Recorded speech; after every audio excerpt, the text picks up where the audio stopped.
one of my questions was, which I think everyone, the three of you have actually touched on already, is, what are your experiences being now a teacher for your children, having to balance that? And what sorts of pros and challenges do you find in that you feel that would be helpful for other parents in navigating this? Finding that, not every school does it the same way, and there are different ways in which they're teaching right now. Some are doing actually classes virtually. They're actually having the classroom set up and it's a Zoom setting or some other virtual platform.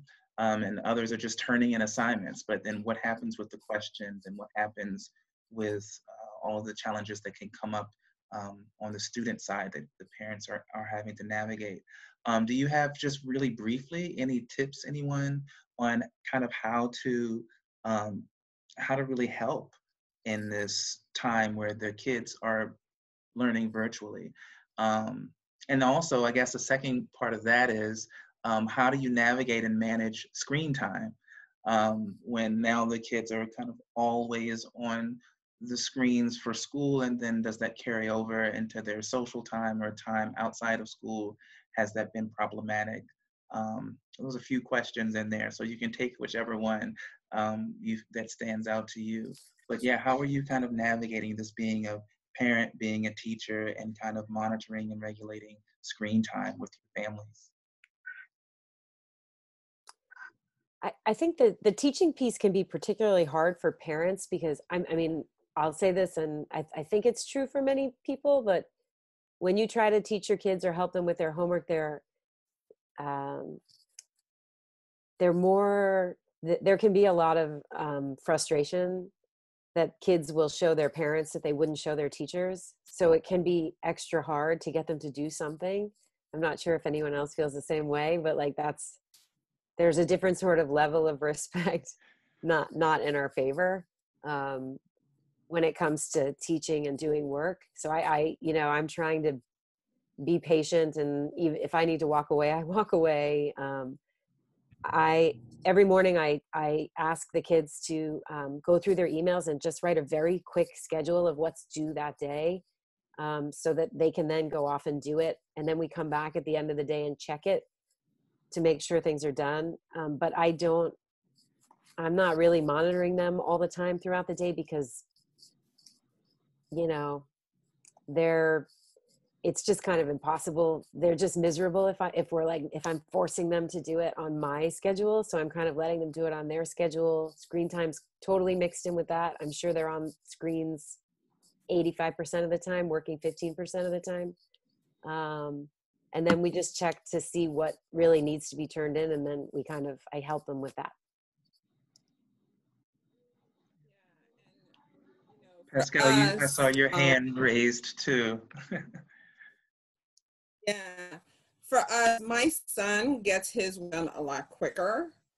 So he's the kid that will power through so that he has a lot of, free time. And he fills that in with chats with his friends. And there's this basketball thing that I got for him, Dribble Up. And so he does that. My daughter takes a lot longer. And the frustration is really real with her. I've emailed teachers like, look, a math challenge, I don't get this assignment you gave her. And the teachers have been really gracious in responding to me. And, for me, I think one of the hardest part about this is they're on their screens all day. And then in order for them to communicate with their friends, it's still on the screen. And they're playing the games. And so they're all getting together to play games like Roblox and things like that. And I'll look up and, it's time for bed. And so one of the things that I've instituted is all screens are shut down by like 7:45.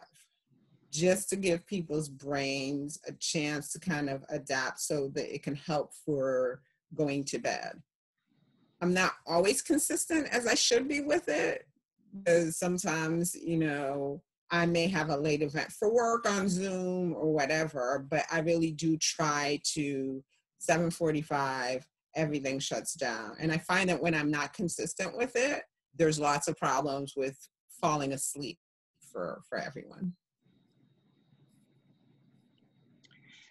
Yeah, it's for my because there's a 5-year-old that needs to be taken care of, and that's around the clock thing, right? So if you don't, like I said, if you don't you don't feed them, they don't eat. You don't get them up, they don't get out of bed. You don't help them do the basic things, they don't get done. So there's with the older kids, you know, we are quite literally leaving them to their own devices, right? So they what they're doing on them, I couldn't tell you, uh, because we are so just round the clock, just basically caring for the younger one. So we are just hoping that the 15, 18 years of parenting prior to this pandemic, have amounted to something, and we can trust in them to get the schoolwork done, balance that, with their social life, understanding that they're doing this all from the comfort of their room behind a closed door. And I guess we'll see how they come out of this academically, and we'll see what their teachers have to say in the form of a next report card, or hopefully someday a parent teacher conference or something like that. But for now, they are truly in many, many ways on their own.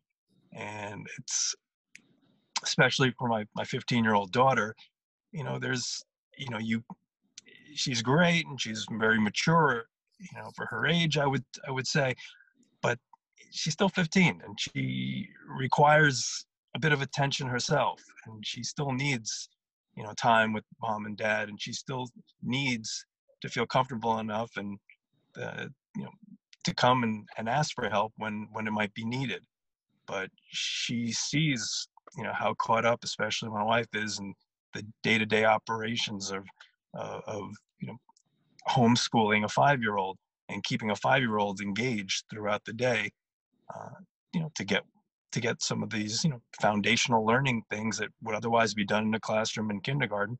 Now, it falls on the parents to instill that, and that's tough. I mean, I see it. I feel it myself. I see it when my wife tries to do these things. What Carrie mentioned in terms of the frustration that kids feel when they're not learning it, and it's coming, and the teacher is their parent. That's certainly a real thing. They do give a lot more pushback to their parents than they would a teacher, and it's, the frustration, the breaking point is very, very different than if they were in an actual classroom setting. So that's something you're dealing with. But in terms of, her screen time, she doesn't have the wherewithal to go on the internet.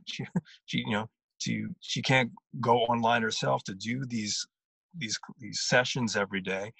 So we're there for every step that she has to take to get through kindergarten.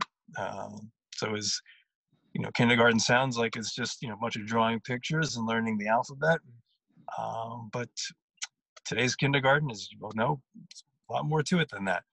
And now it's falling on us to make sure that they have the the structure in place, or the to get this done on a daily basis.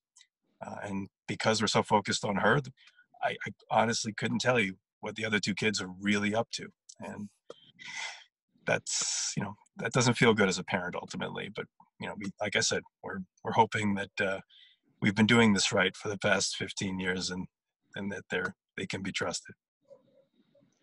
One quick thing about screen time that I feel like I have to remind myself is that they've lost all of their socialization. So like that really is their way to connect with their friends and maintain these relationships that they, I know my 12-year-old is a massive social butterfly, and like she's really hit hard by the loss of, that physical interaction with her friends all day long at school. So I think that in that sense, I've become much more relaxed about what they're doing on their devices, because I know that a lot of it is just that connection that they need and they really miss. Great.